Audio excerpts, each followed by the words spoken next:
ভাই এই যে ক্ষতিগ্রস্ত মানুষের এদের জন্য আপনার পক্ষ থেকে কোনো মেসেজ আছে কিনা? আসলে আমাদের এই যে পানিবাসী মানুষ বা আকস্মিক বন্যার কারণে আমাদের এই এলাকায় অনেক ক্ষতিগ্রস্ত। 24 নং ওয়ার্ডের প্রচুর জায়গা প্লাবিত হয়েছে, মানুষ পানিবন্দী। তো আমাদের সিটি কর্পোরেশনের পক্ষ থেকে যতটুকু করা সম্ভব আমরা চেষ্টা করতেছি যে যাতে করে তাদের পাশে থাকা যায়।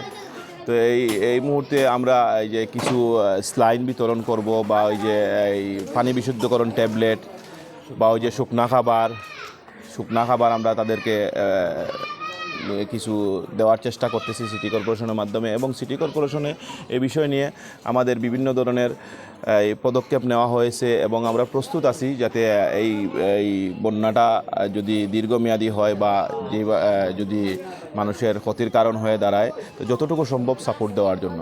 তো আমরা আশা রাখি যে আল্লাহ আমাদেরকে হেফাজত করবেন এবং এই বন্যা থেকে আমাদেরকে পরিত্রাণ দান করবেন, এবং তাড়াতাড়ি যদি এই যতটুকু বন্যা হয়েছে তার মাধ্যমে যদি আমরা পরিত্রাণ পাই, আমরা সবাই এই দোয়া করি।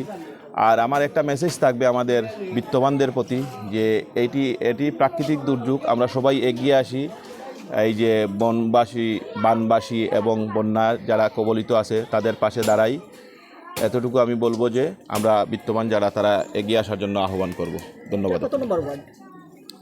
এই ওয়ার্ডটা 24 নম্বর ওয়ার্ড। 24 নম্বর ওয়ার্ড, এখানে এই অনেকগুলো এলাকা মিলে এটা একটা এলাকা, 13 রতন, অন্য আরও কয়েকটি এলাকা প্লাবিত হয়েছে 24 নম্বর ওয়ার্ডে।